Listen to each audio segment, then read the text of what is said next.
So, good afternoon, students. We are going to learn about environment. What do we mean by environment? Environment, the literal meaning is the surroundings of an organism, an object, or a community. Different communities are found in different places. The environment is not everywhere same. The climate is not everywhere the same. The landform is not everywhere the same. And the plants we see all around us are not found everywhere the same. And the water is also not found everywhere the same. The cultivation is not found everywhere the same. The food habit of the people is not found everywhere the same. The dresses the people wear is not found everywhere the same. These are the different. So environment, this means for particular plants or particular cultivation, particular that seasons. Seasons are not everywhere same. That the favorable environment, the favorable surrounding condition is important. That if we go to Assam, that there we can see the rhinoceros, but rhinoceros are not found everywhere. If we go to Gujarat, Gir forest, lions are found. If we go to South Africa, then they are the giraffes, the zebras, all are found. This means that is their favorable condition, the surrounding where they can survive. This is important. So, people live in different places. They wear different kinds of dresses. Their food habit also different. And their languages are different. So, this is the favorable condition, the surrounding, the air, the water, the climate. These are the important things. That if we go to that different countries, there we can find such differences. That in some countries, people experience 2 seasons.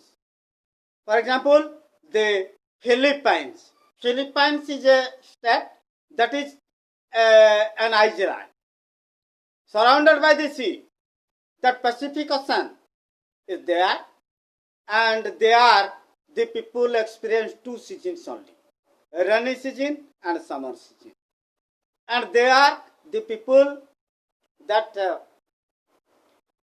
get a lot of our typhoon.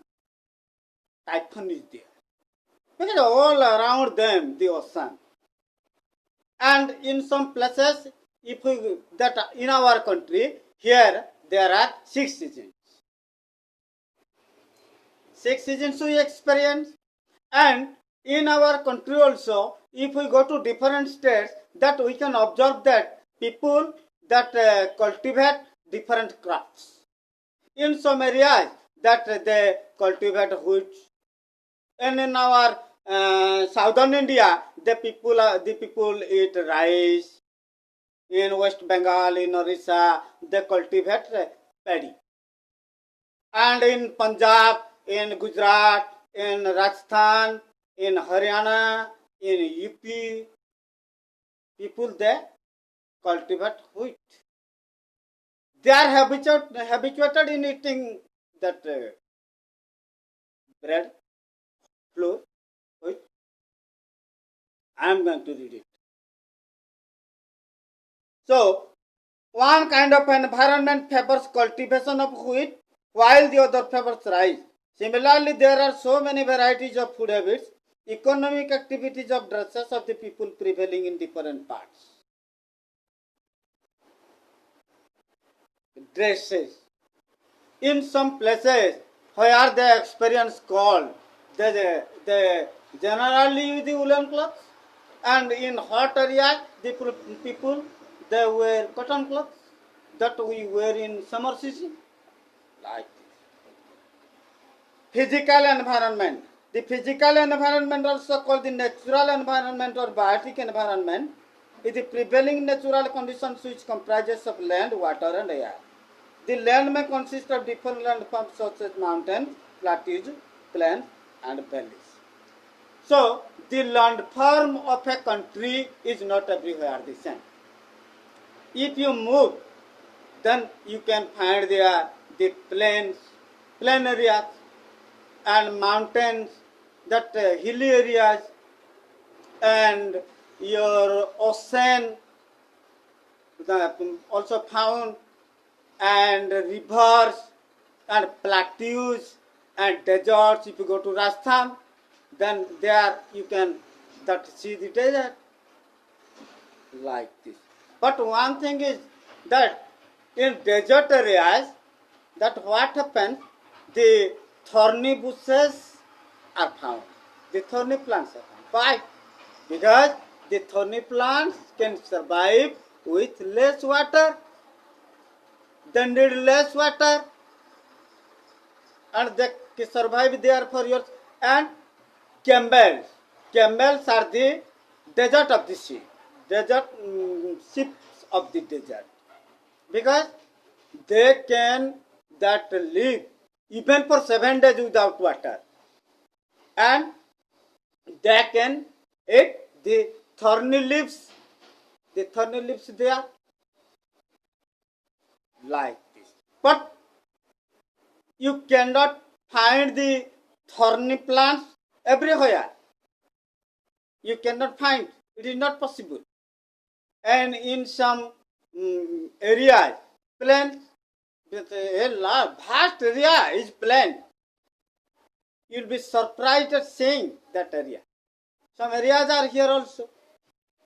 Then biological environment. The biological environment also called the living environment or biotic environment consists of all living things which can be classified into 4 categories: plants, animals, humans, and microorganisms. So, biological environment, this means the plants. Biology, you know, that who have life: animals, humans, and microorganisms. That first one, the physical environment, it is natural environment or biotic environment, prevailing natural conditions of a land, water, and air. And then comes the biological environment, that plants, animals, humans, and microorganisms. And then comes interdependence of components of environment. The physical environment and the biological environment are interdependent. These two components of the environment are inseparable altogether. They can't be separated altogether. Besides being interlinked very much, these two components are interacting all the time. A change in any one of the components brings change in the other. For instance, natural calamities such as floods change the scenario of the agricultural field. However, the physical environment and the biological environment are not static. They change. That change is the law of the nature. That if we look at everything is changing.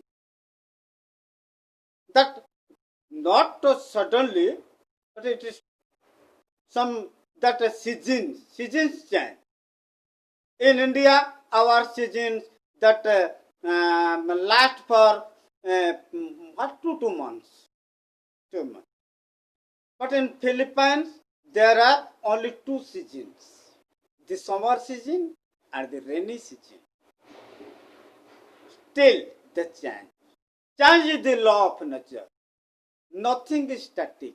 That it is one important thing I am going to say, Everything is changing. Our earth is changing. That the mind is changing. The thoughts are changing. The ideas are changing. Our conceptions are changing. Like our actions are changing.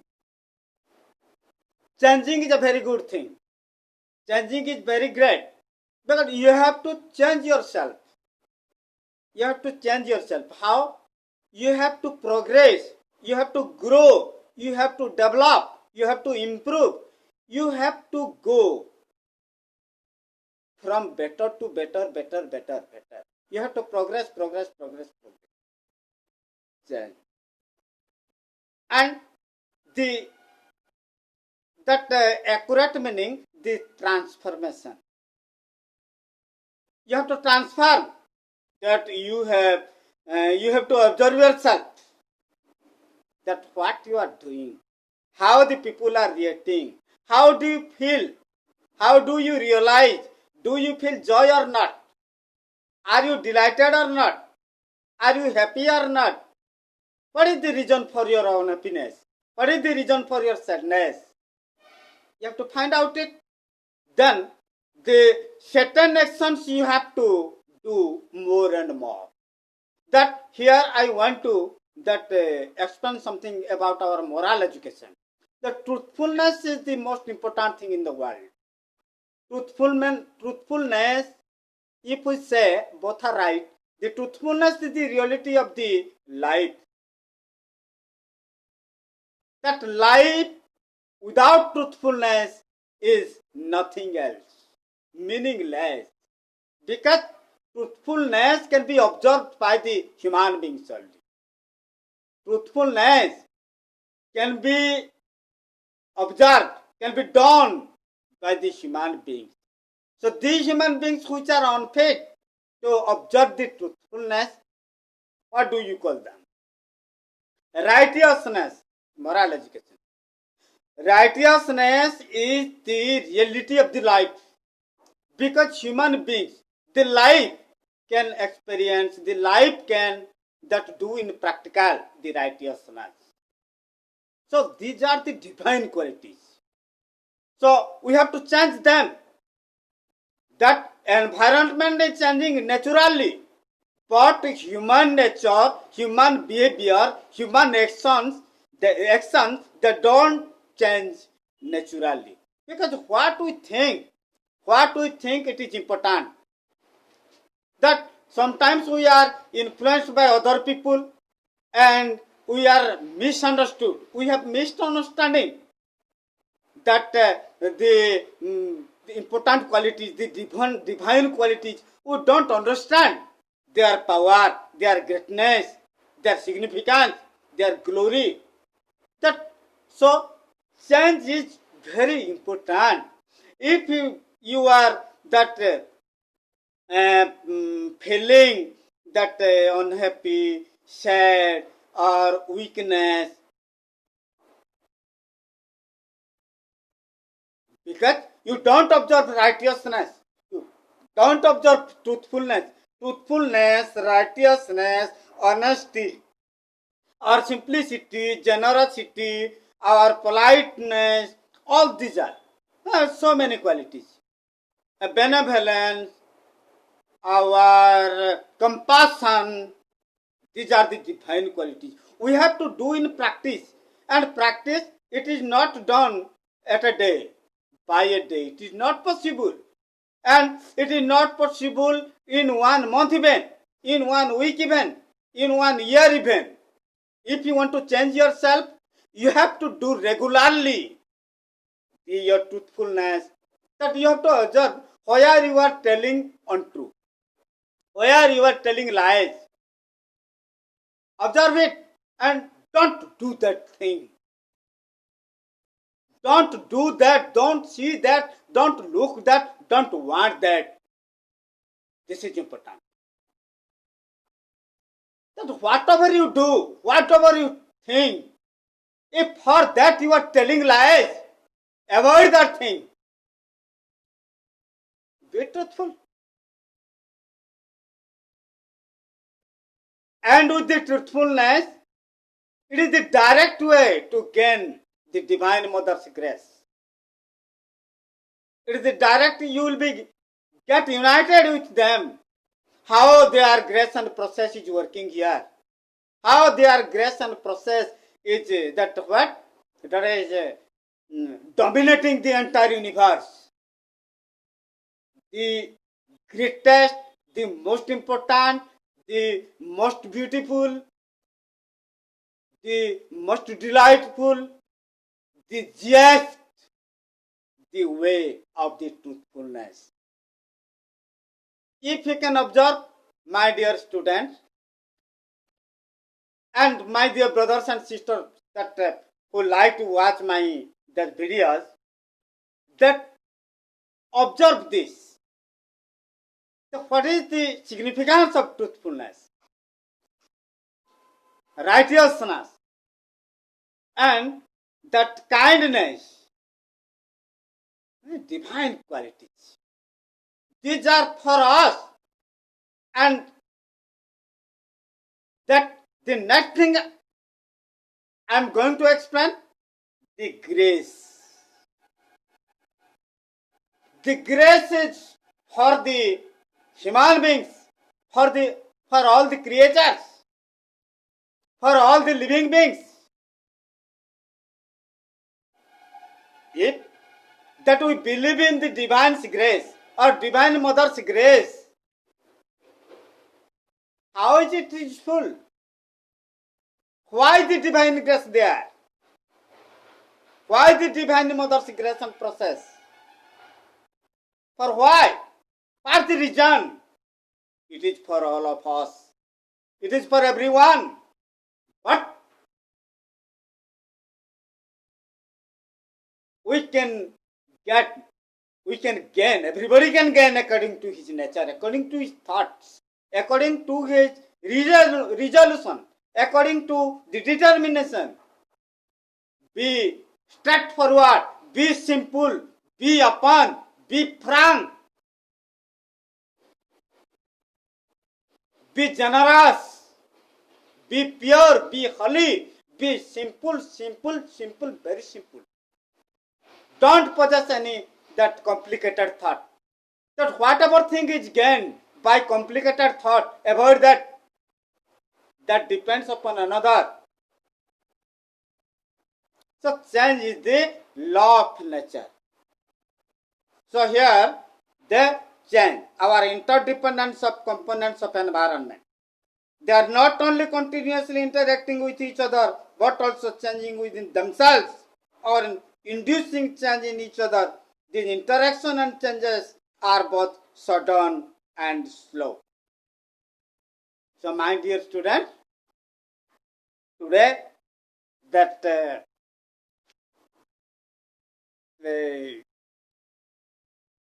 only 20 minutes, and you study it, pay your attention in studies, and what I am advising you, that remember them. Prayer is important. Prayer is important. You must pray the Almighty. Prayer is the way. Prayer, but don't pray being unmindful.